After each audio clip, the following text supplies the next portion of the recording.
Good morning, everyone. My name is Will Honeybun from North Central Catchment Management Authority. Thank you for joining us today for our webinar. Before we begin, I'd just like to start by acknowledging all First Nations people across Victoria and their continued rich cultural and spiritual connections to country and waterways. And I'd like to pay my respects to elders past, present and emerging.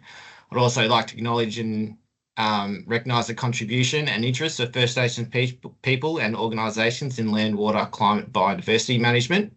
Today I'm coming from Dja Dja Wurrung country, and I'd like to extend a particular acknowledgement to them. And I'd also like to welcome any First Nations people who are joining us today. So today's webinar is to link in with global celebrations for World Fish Migration Day. So it's a biennial event. The first one was back in 2014, and we're at the sixth iteration now. So it's a global celebration to raise awareness for the importance of free-flowing rivers and migratory fish. And this year's theme is free flow.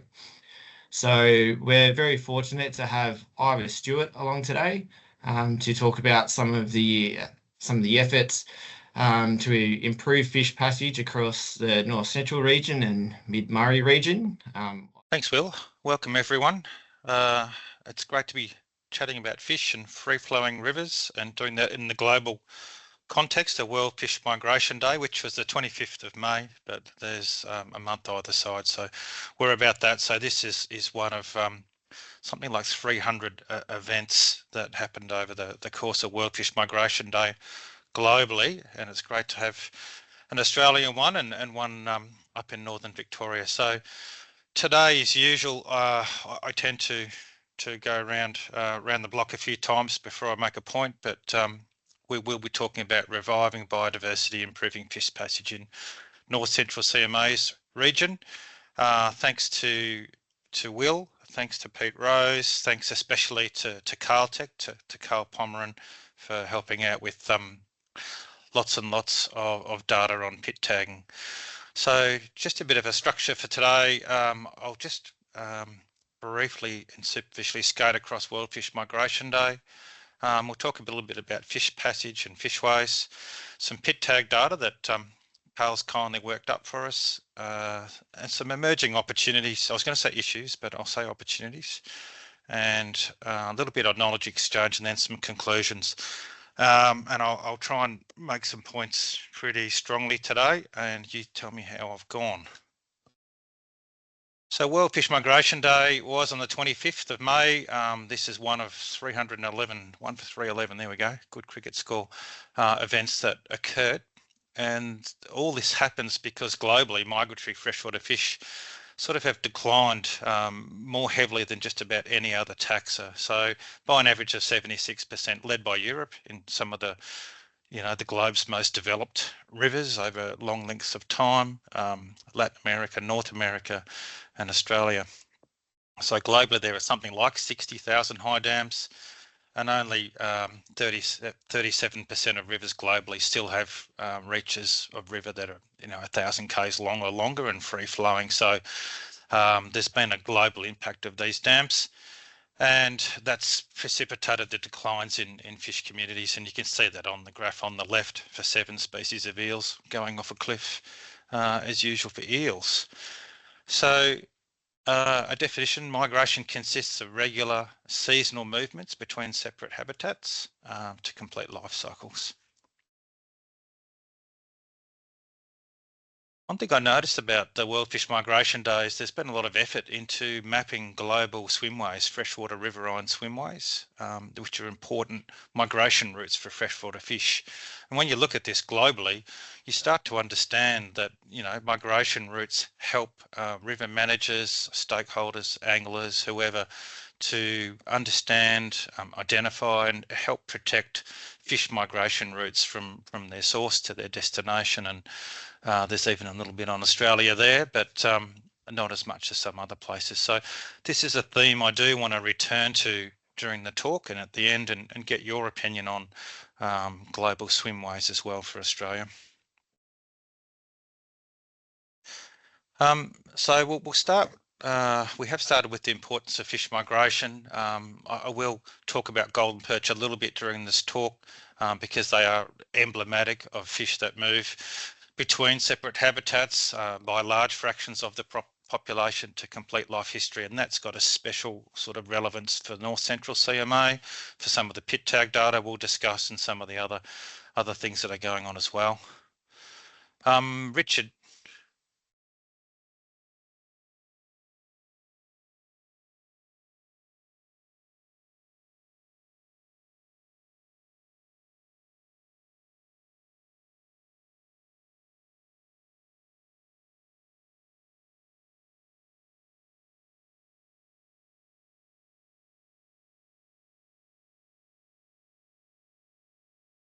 And all I could hear was the wind noise in that one, but that's what happens when fish get stuck below barriers. So that Richard Minturn shared that with me. That's up at one of the Menindee Lakes inlet regulators, and of course, you can see the devastating fish kills that occurred when fish can't migrate past barriers, and you get huge accumulations of fish moving between northern and southern basin, stuck, so they either get eaten by birds or killed by poor water quality, or they remain stuck and have to find a way past during flow events. So that's what we mean by fish migration, and this is a video. That's really noisy. Can you see the little fish sort of climbing up that buttress? Yep. So they're pretty persistent. So what we've done as an industry, Tim Marsden, who's online, and Lee Baumgartner and Martin Mallencooper, and lots of people around the world have been interested in fishways. We've, got this envelope idea of fish passage, which is a process of restoring fish movement pathways upstream and downstream. That means that's for fish passage. We can do that through dam removals, and we saw a great talk yesterday from Steve down at Glenelg Hopkins CMA. Bluey gave a great talk on a dam removal down there. We can do it with flows, environmental flows and fishways, and it's very difficult to separate flows and infrastructure.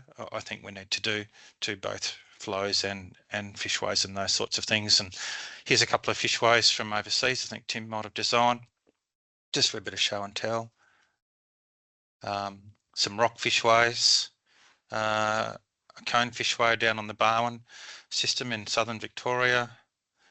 The IKEA flat pack Tim dream of a fishway turning up on one truck and put together on site.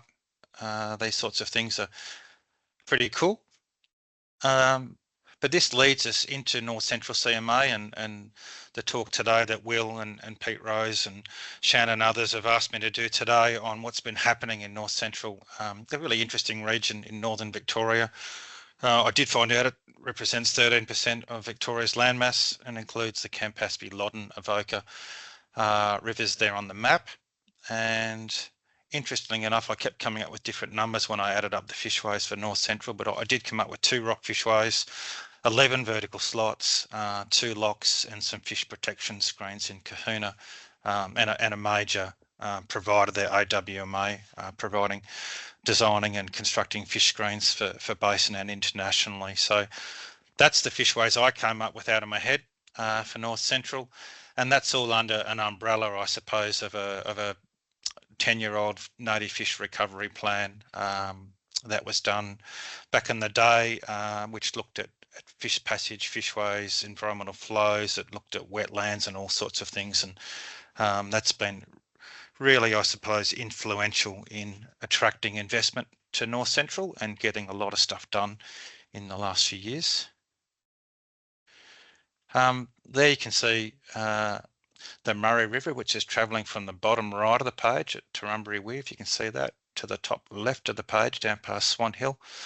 And I've just plonked a green circle on every fishway I could think of. I probably didn't even get them all, but they're the green circles, and you can see from the bottom right, you can see Turrumbary Weir, then you can see the Gunbower system with Gunbower and the latest fishway at Taylor's Weir, then Thompson, and down through the Hitwell Road infrastructure down past Kahuna and Kundruk, which have recently been completed, Kerrang fishway, which has been around forever, down to Little Murray and Fish Point down towards Swan Hill. There's not too many left, really, which I can't say about every place I've ever worked, but there's a lot done there. And probably the two standouts that are left there are in the red rectangle. So we've got the Headworks, which is at the top of the National Channel, or essentially the Gunbow system, and another one on Washpen Creek, which has proven a little bit problematic through Arthur Rylah Institute's radio tracking of golden perch and other fish as well. So that's it from sort of landscape perspective. From an actual fishway perspective, here's the old rock fishway to Chuka. Here's the new Taylor's Creek fishway. It's a vertical slot fishway. We'll talk about that one a little bit today. You can see the regulator in the background that sends water down to Cow Swamp. Here's the great new fishway at Kundruk. You can see the sheet pile weir, which stops fish at low flows, forms an upstream migration barrier and forces them into the lower entrance there on the left. And we'll talk about that a little bit more. There's the old Kerang fishway, looks quite good there, and then Turrumbry as well. So that's just a bit of a snapshot of some of the fishways in the north central region. And these are, pretty much illustrative for other fishways around the Murray-Darling Basin. And that one, stole from the internet, that is the fish lock construction at Cow Swamp at Box Creek Outlet Regulator some time ago. If I could just hone in on the Kundruk fishway, this is the one that links the lower Gunbow Creek with the Murray River around Kundruk Barham sort of area. And it's an interesting little case study from a number of perspectives, and helps us illustrate just how to get a fishway right these days, because they do cost a lot of money, 10 million bucks, 15 million bucks, 20 million bucks. It's all going up. So how do we get these things right? How do we demonstrate value for money for these sorts of major investments?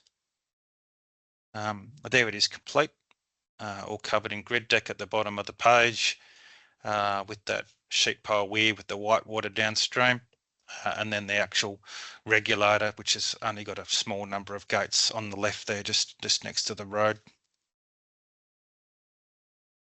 So the secret, I suppose one of the secrets, and I'll cross across a couple, but one of the secrets is the physical modelling exercise, where the engineers design up the fishway, and then a physical model, a scale model is built, and we get to test different configurations of geometry, of walls, of how the flow is moving downstream, of where fish might move up to, and how to get them efficiently into the fishway entrance. And this will link up with a bit of Carl's pit tag data in a minute, but our objective here really is to get fish to discover the fishway entrance as quickly as possible without too much delay, so that they can choose to enter the fishway if they like, and then migrate through. So most of the work that I do is around how to site that fishway entrance perfectly for the full range of flows and for the full range of species from small fish to large fish.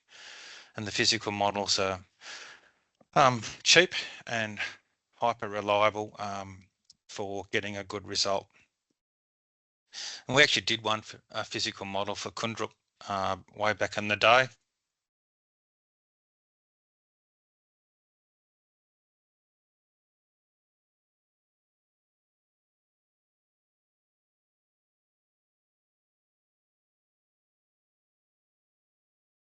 And you can see the die coming out there and demonstrating the utility of the lower entrance for attracting fish. And probably I did sort of put this back to front, but probably the main point I'd like to also make around getting fishways correct is having this collaborative design team. So having a really clear objective, but a really good design team with the asset owners, the asset operators, the designers, the fish ecologists, the local river managers, all the stakeholders. So that's it doesn't happen every time, and it's absolutely crucial. And there's some of the crew there. Steve Slark, the designer from Jacobs, is there, and a couple of North Central CMA bods as well.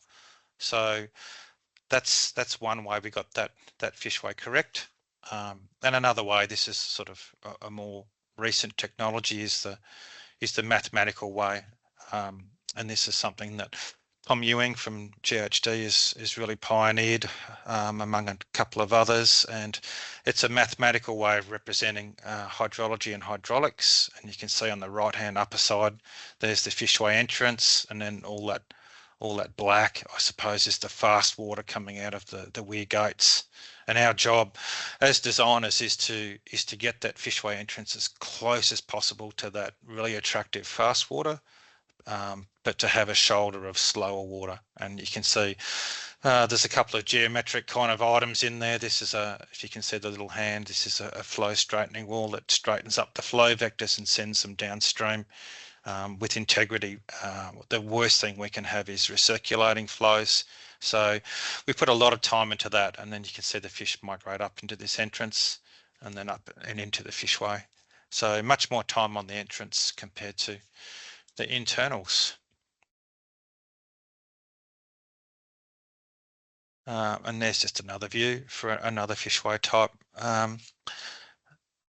where you can see some of the internal hydraulics, flow vectors, and all sorts of things going through a vertical slot fishway. There's a lot going on there. I'd have to get Steve Slark to explain it, but this is kind of where we're at with vertical slot fishways, with multiple exit gates which are hidden up the top here in these locations where you can short circuit the length of the fishway for different hydrology. So there's a lot going on there, but it's a fascinating space. And what does monitoring tell us? There's an old trap. But these days, you know, we've got lots and lots of data to demonstrate when fish migrate. So if you look on the left-hand side of this little light-coloured graph, you can see, say for Murray cod, for instance, you can see those adults moving in September, October, and then the juveniles slightly later, and this is sort of consistent. The adult golden perch early in spring, and the juveniles in January, February, migrating upstream from elsewhere. So that's the sort of stuff fishway trapping can tell us. But I did want to cross over into Carl's province today and talk a little bit about the pit tags, the pit tag data that we've got from around the basin. A great chance to summarise the data that we've collected over the last few years. So there you can see the Taylor's Creek fishway, and you can see the pit tag reader on the right hand side there. That's the entrance reader. So that will ping any fish with a microchip in the system going through the fishway. And there's the microchip on the right with the Frankenstein needle. I got that one from the internet. That's not one of CSU's, that's for sure. So Carl's helped me summarise this, and look, don't read this too much, but we've got in the Murray-Darling Basin something like 45,000 fish tagged. That's native fish, and you know there's up to 10,000 Murray cod and 8,000 trout cod and 24,000 golden perch. So this is very big numbers we're talking about of fish. There has been a decline in recent years, but if you look at the totals, they're pretty impressive. And look, there's good detection rates also throughout the basin of fish which have been tagged, and then can tell us about inter-regional movements, large-scale movements, but also some fine-scale movements within fishways.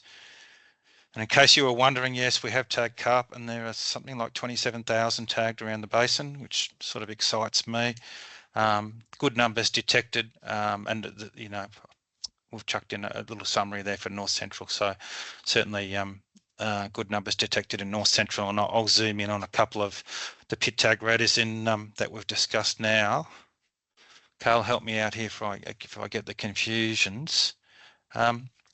So look, of all the fish that have been sort of detected in the North Central CMA region to date, you know, we're looking at something like 10%, 12% of fish tagged turning back up again, and they're good numbers these days. And from a global perspective, if you get 5% or 6% or 8% redetected, they're pretty good numbers. So we're probably a little bit ahead in some areas.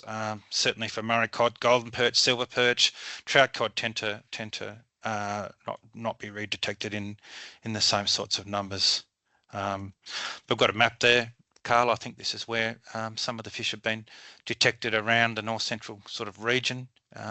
Kundrup is the epicenter down here. And then there's lots of other fishways where fish can be detected around the region. So that's where they've been picked up. So if we're looking at some of those unique detections, it's about 11%, and it's a pretty good result. So what are we looking at here? Well, here's sort of an interesting sort of graphic Carl's put together, and on the y-axis we've just got the location. So from Loch 2 in way down the bottom of South Australia up to Loch 26, which is Turrumbary. So we're talking a very long river distance there, and then time across the x-axis, and you can see the fish was in the Loch 3 region for quite some time. It was a Murray cod, and then it sort of slowly drifted up towards Loch 4 and Loch 5, and then made a major migration on a high flow event. So it hasn't been detected. It's moved through Loch 7, 8, 9, 10, up to Euston where it was detected again, and then up to Turrumbary. So there's a Murray cod.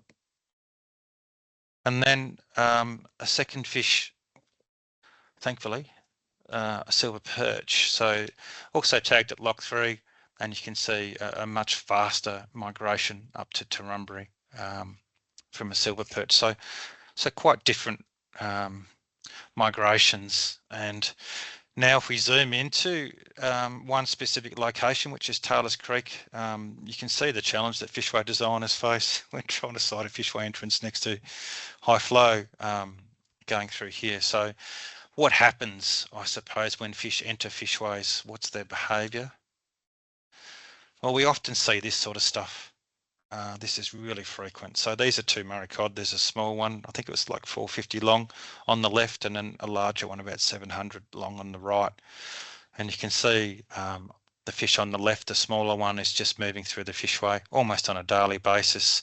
That thing's just moving between entrance at D1 and exit at D2, and it's just feeding in all likelihood there, up and down, feeding all the way, resident almost in the fishway. And this is a really common thread for Murray cod, and it means it places pressure on fishway designers to get designs right so that fish are not held up, especially small fish, by internal hydraulics, so that they can have a decent chance at moving through.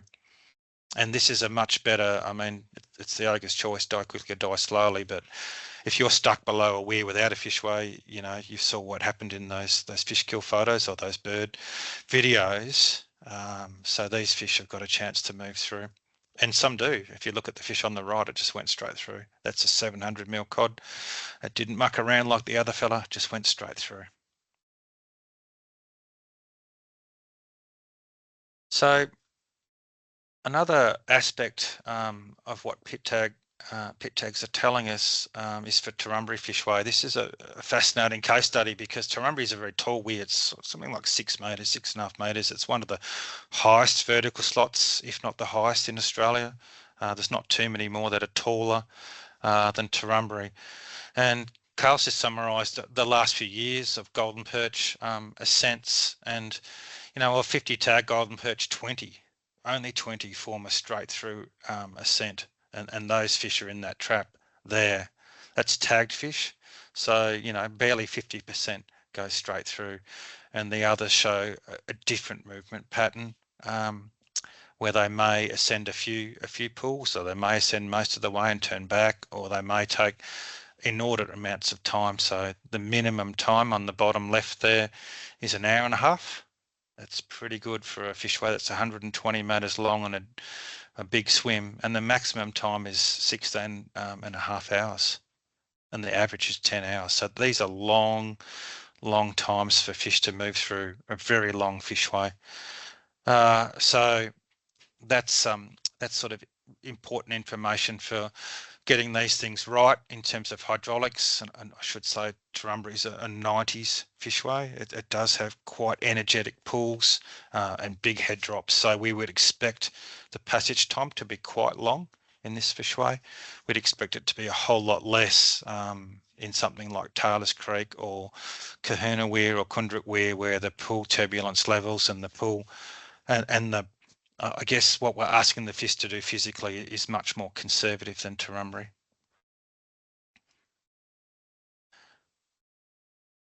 Carp. Oh. Yeah.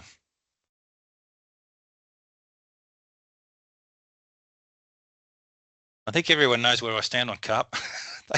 they continue to be a major issue. My personal / professional opinion is we should do the work, do the science towards a viral release in future. Not everyone shares that view, and that's fine. There's still a long way to go before that happens. But for me, these things are migrating through fishways en masse. Matt Jones has done some work within North Central CMA's region and come up with a few ways to control these fish. And we need, in my opinion, a combination of, I guess, conventional ways to control carp with trapping and removal and sending them to Charlie Carp and those sorts of things, but also consideration of the benefits of biocontrol across vast spatial regions. So that's pretty much all I want to say on carp, but feel free to ask a question towards the end. So to sum up on North Central CMA, I'm going to broaden out slightly after this, so it's not the end. But to sum up on North Central CMA, it's a really strong regional case study in native fish restoration under that comprehensive recovery plan. It's attracted significant investment. I'd have to ask Shan or Pete or someone how much, but it's tens of millions of dollars over the time. And that's been put into fishways, it's been put into environmental flows for Murray cod recovery, it's been put into small-bodied threatened native species and restocking those. It's a really strong case study in native fish recovery. It's some ways led the way for the same sorts of efforts at a basin scale. There are a few major fishways left to do, the ones I mentioned, the headworks and the washpen, unless someone else wants to vote another one in, that's fine. The Kundrook and Taylor's fishways serve as models, I think, for the collaborative design process. We always learn. They're being evaluated by Arthur Rylah Institute. We'll learn more from that and we'll refine our designs going forwards. So it's been an excellent process to be involved in for those two fishways, and they are linking the Gunbow Creek back to the Murray system, which is where I want to move to next. Via that swimway, that pathway at Kundrook Fishway in particular. This is where I was going to say emerging issues, but I'll say emerging opportunities, and use golden perch just as a species, an illustrative species for, I guess, broadening from North Central out into the Murray-Darling Basin. So what we have here is an isoscope that Ben Fansom, who's marginally smarter than me, from Arthur Rylah Institute's put together. On the left, you can see the grey sort of map is the isoscope for the Murray-Darling Basin. You might have seen this through Brenton Zampatti and other people's talks over the journey, but I'll focus on something sort of quite interesting.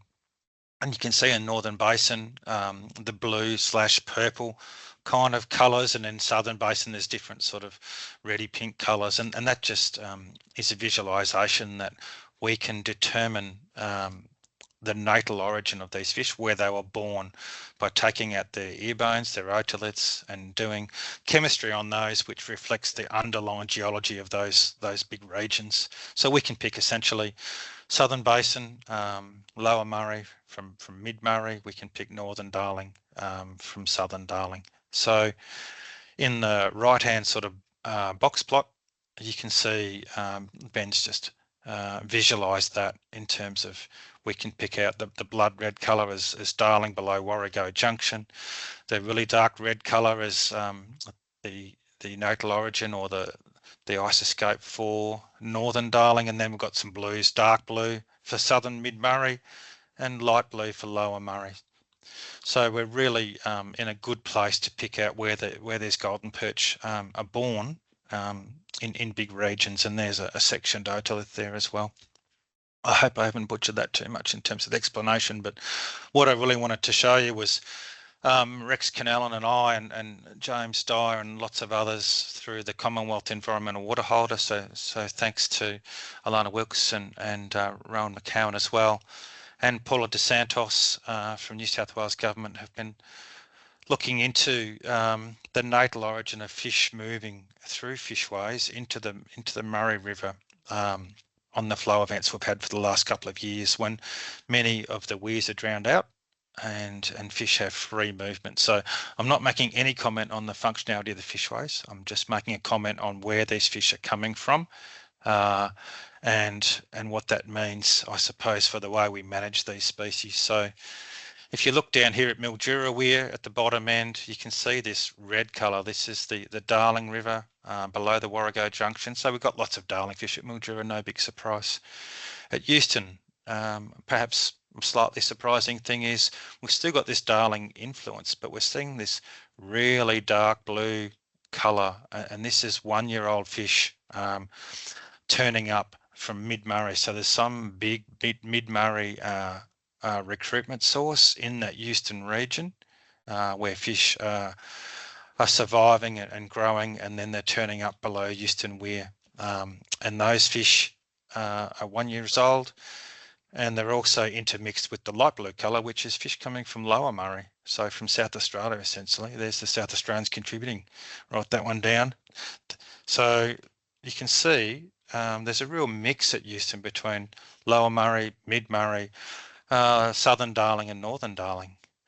And then if you go one further over to the right at Torrumbarry, you can see again, this is a long way from the Darling Junction, a long way. And these are fish migrating through the fishways. So these are just the dispersing migratory kind of cohorts within the population. So these are not fish we've electrofished from under a snag that were just sitting there minding their own business. This is the migratory contingent. This is what we're hoping to get, to really demonstrate that that fish are moving long distances, and that the fish in fishways are, I guess, illustrating to us just how important it is to retain or recover connectivity at big spatial scales. So there you go. Look at that, 2-year-olds at Torrumbarry.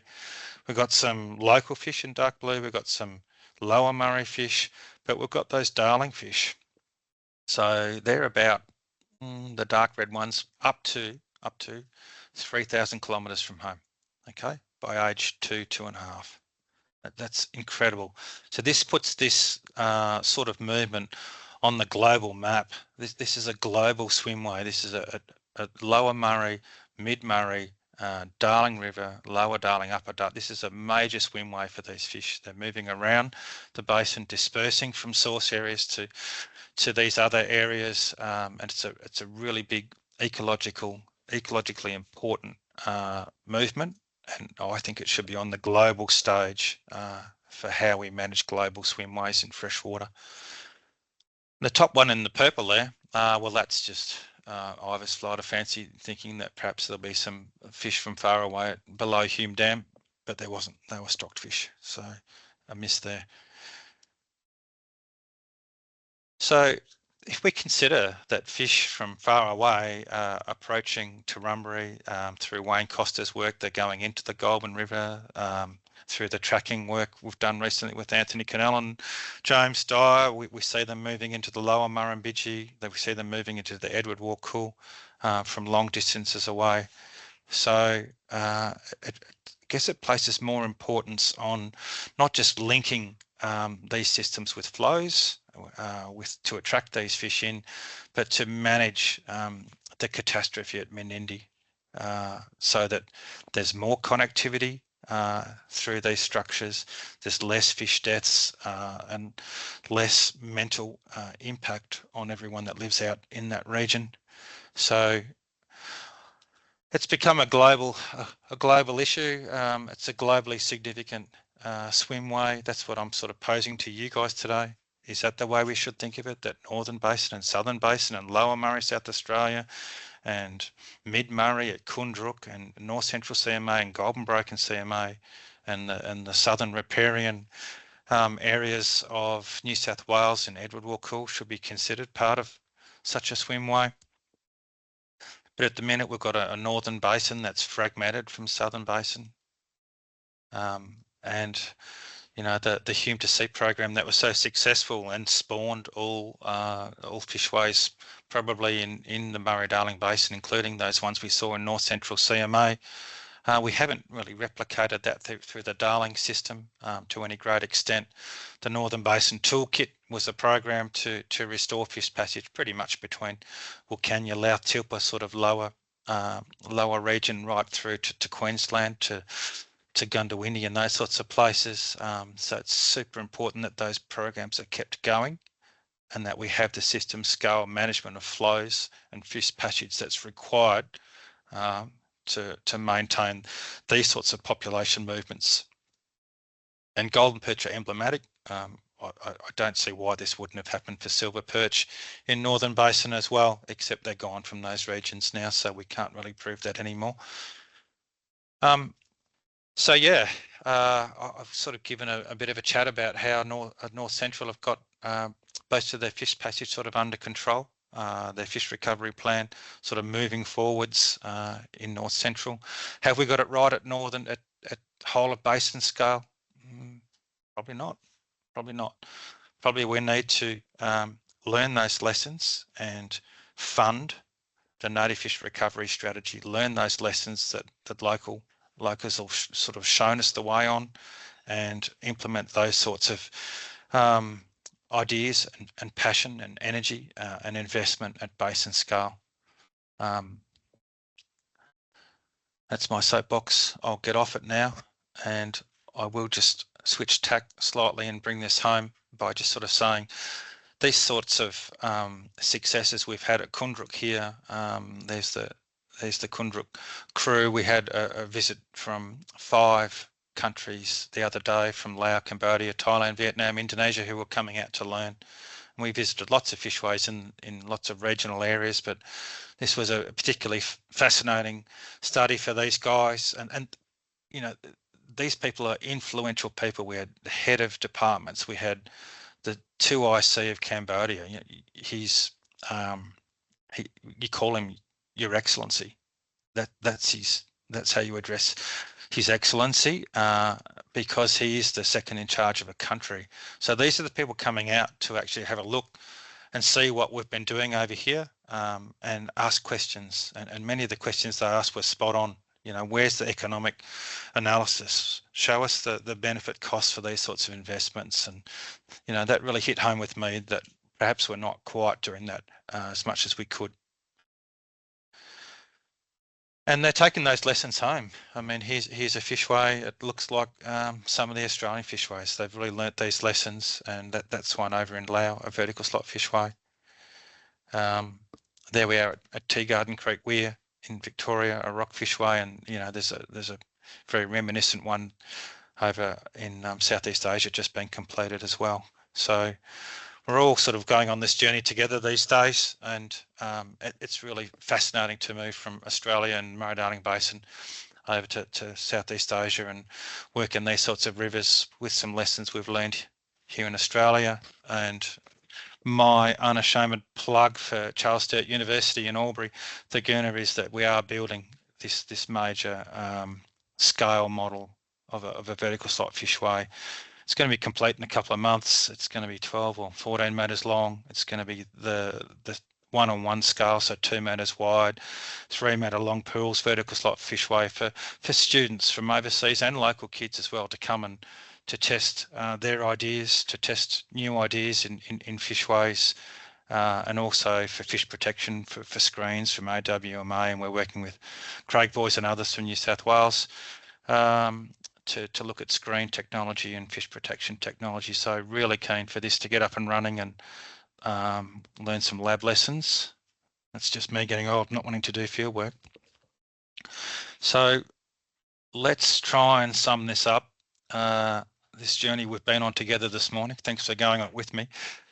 So the North Central CMA fishways and the fish recovery plan, they have formed a template for restoring fish passage and populations. We've had some excellent results, which I haven't alluded to today, with Murray cod, self-sustaining Murray cod populations in Gunbower Creek through environmental water, Commonwealth and Victorian.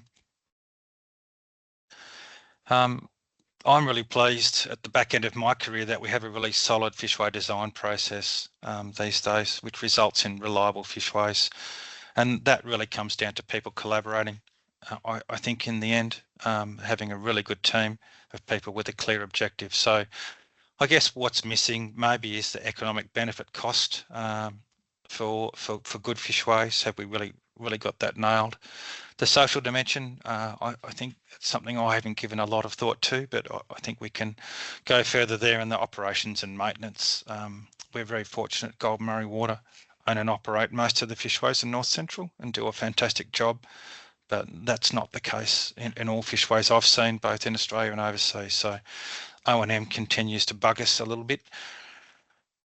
The fishway investments, this is my thing, but alone they can't really lead to fish population recovery. So we need those tangible links to environmental water, to cue fish to move through, to support fish over winter, to provide permanent flowing rivers under the actual global kind of objective that we spoke about earlier, that Will alluded to, those permanent flowing rivers. The easy jobs, here's an umbrella statement for you, but the easy jobs are done largely they are done in Australia. So we're moving into the hard things. So the Hume Weir, Menindee, the Northern Basin Toolkit, which I alluded to, which is the restoration of fish patches in the Darling system and then in Southeast Asia. So these are the things still ahead of us that we're keen to get stuck into. I would like to, just emphasise that I guess my experience over the last few years has been that fish are moving around the basin. If we do want them to repopulate places like North Central, like the Campaspe, like the Goulburn, like the Gunbow Creek, like the Murrumbidgee, those sorts of places, we need to start thinking of the Darling Murray as a globally significant fish swimway, and we need to start operating flows and fishways with that in mind.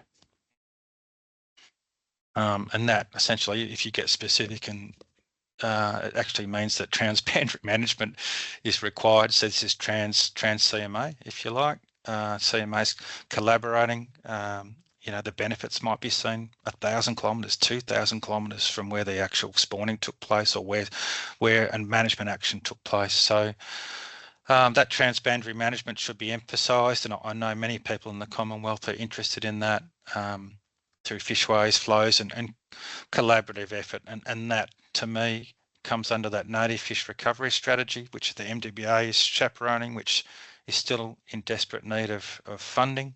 And I guess we'll be having that conversation at that broad scale over the next 12 months. And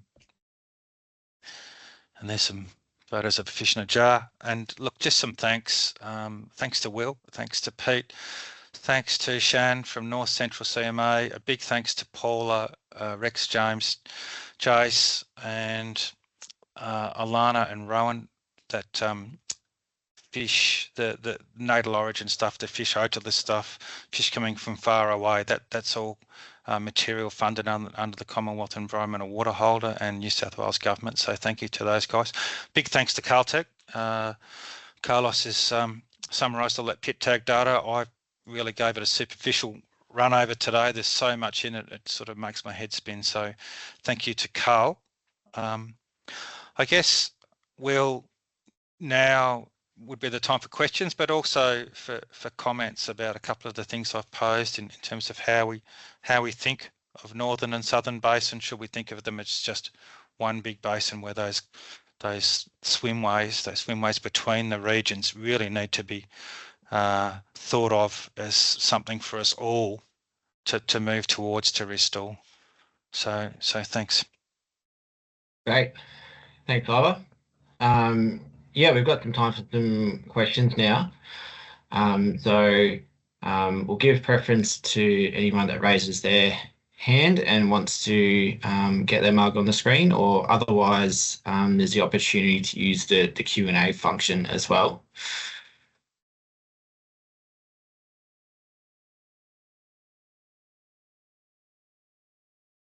Do you want to go to David Roberts' question, Will?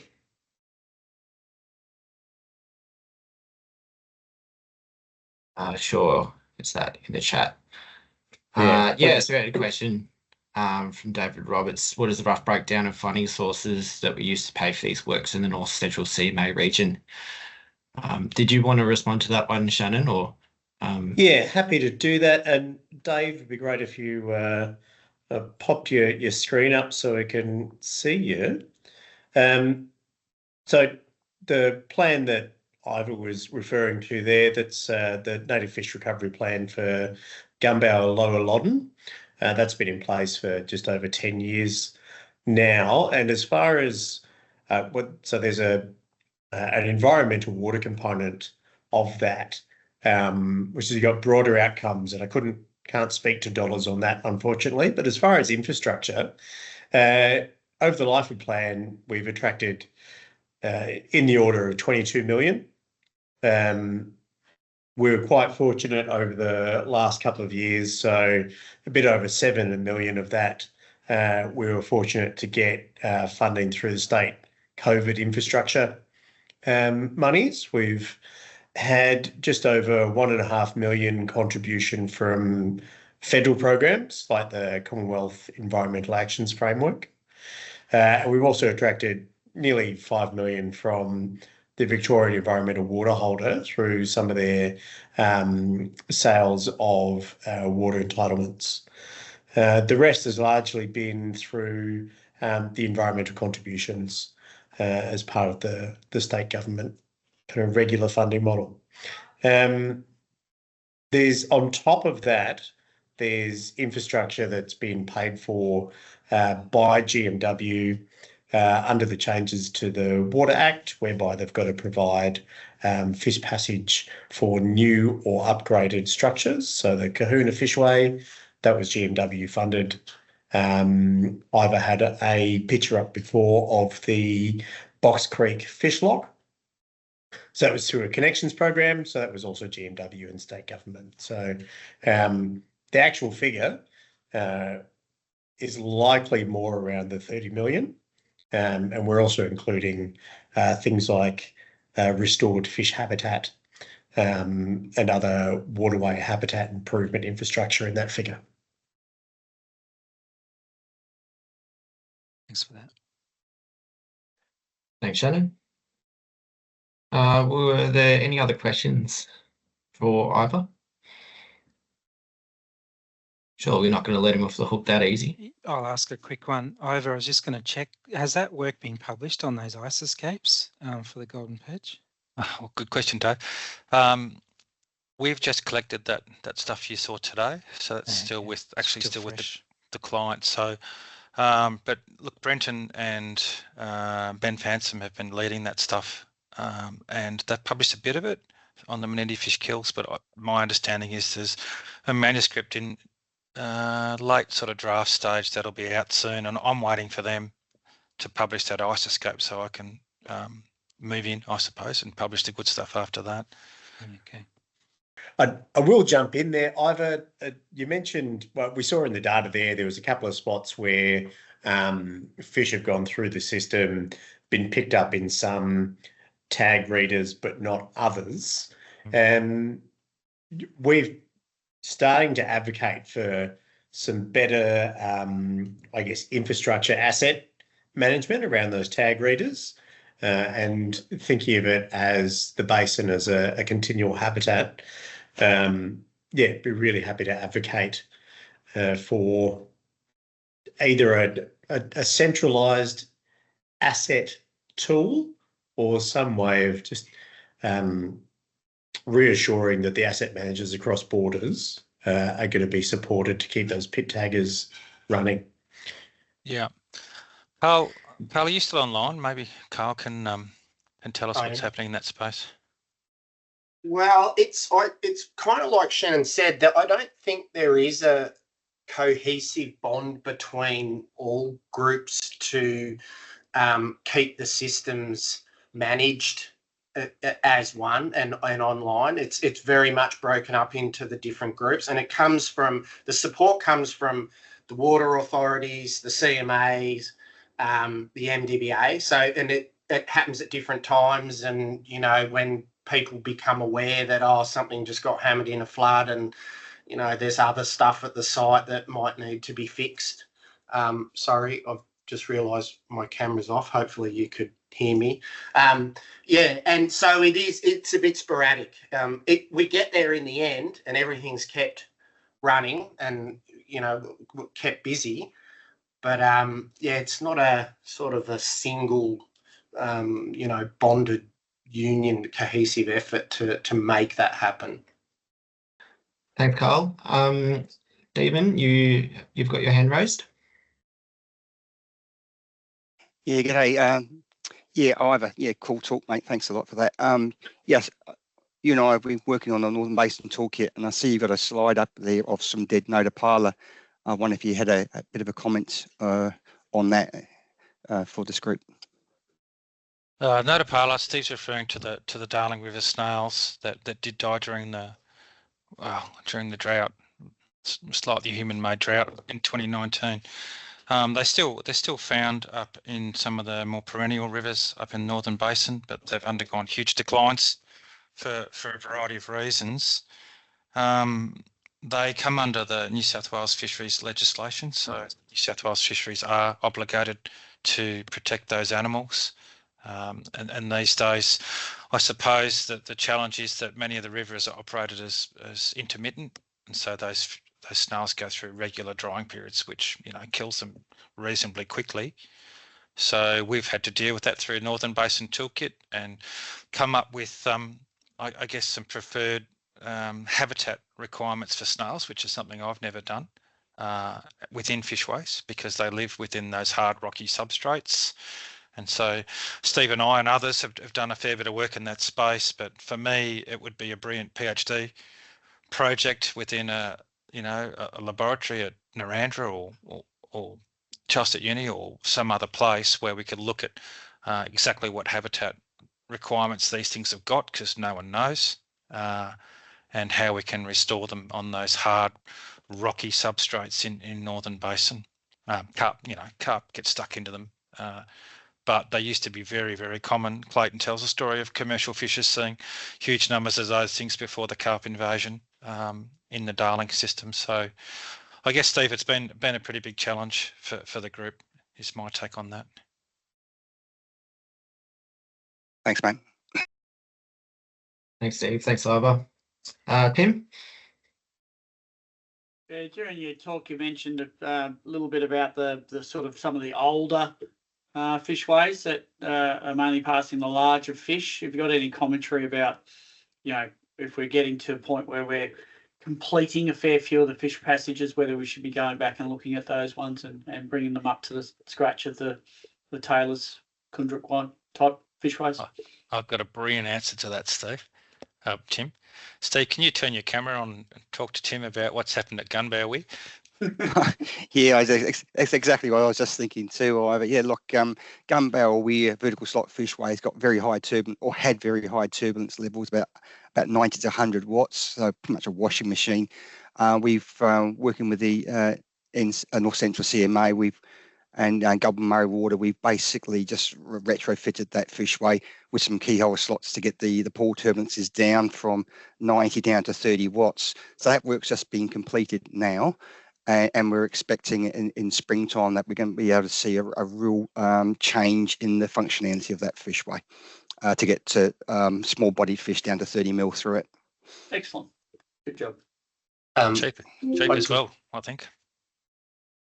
I was just going to throw in on the end of that, and there is a tag reader system going in on that as well. Yep. So it is possible to retrofit some of the learnings we've done, Tim, on some of the fishways. Some of them are absolutely too steep and we can't do, but many we can. And I guess the ones we haven't discussed are the Murray fishways, yeah, which have a turbulence of, from memory, 45 watts for most of the Murray fishways. So we can bring that down without too much effort. And the Gunbower template, we will hope it works so that we can roll it out. And it doesn't cost much, I don't think, for those things. Thanks, Ivor. I've got a question from Clayton Sharp. in the Q&A section. I think there's a detailed business case for fish passage at Menindee and Lake Hume. You know anything about that? I didn't quite know what Clayton was going to ask, so I'm happy it's that one. There was a couple of $1 million put aside to come up with some temporary or short-term fish passage options at Menindee. So Steve, I'm going to throw to Steve as well, but Steve Slark and I submitted a report around how to actually come up with some temporary fish passage options to alleviate the fish kills and get some connectivity going between Northern and Southern Basin. To my mind, if you really wanted to ask me, I'd say, well, there's no reason we couldn't go with permanent options now, but the price tag's high. Make no mistake about it. What we've spent on isolated fishways here or there is just not in the ballpark of what we need to spend at Menindee.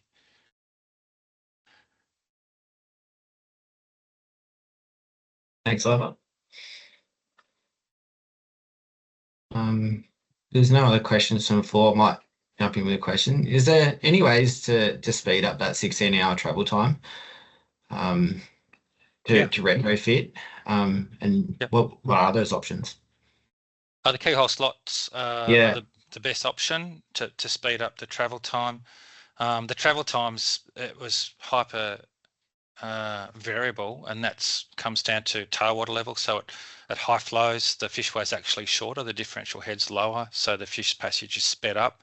So I would assume that those long fish passage times are during the highest head differentials and possibly lower water temperatures when fish are slowing down. But the easiest thing to do is to retrofit the keyhole slots. But it's a case-by-case basis because Turrumbry's been providing data for years and years and years. So we just have to be careful about making change in how we interpret the data, but there's no reason we couldn't do it at Turrumbry. Will? It's interesting, Ivor, that even those larger fish are starting to potentially reach their energetic limits going through those fishways. Yeah, and that's something. There's long fishways we haven't done. There's a real good project in energetics of small fish. They just don't seem to have the energy. Those little 20 mil fish we see more commonly in Queensland, but also in the basin to go up long fishways that just run out of steam. So yeah, there's a whole piece of work there, and that's what we've learned. You know, we've made so much progress, but there's so much more to learn. It sort of keeps us all going. So Tim's still more passionate now than he was when I met him 25 years, 30 years ago. So anyway, I'm going to retire in 10 years, Tim, and you can keep going. Yeah. So we've just hit 11. So just may do a final call if there's any other questions from the floor. If not, might just wrap things up by firstly thanking you, Ivor, for your presentation today, and thank everyone for coming along and attending and participating. And then I'd also like to thank DECA and MWBA for their support in pulling this webinar together. Enjoy the rest of the day, everyone.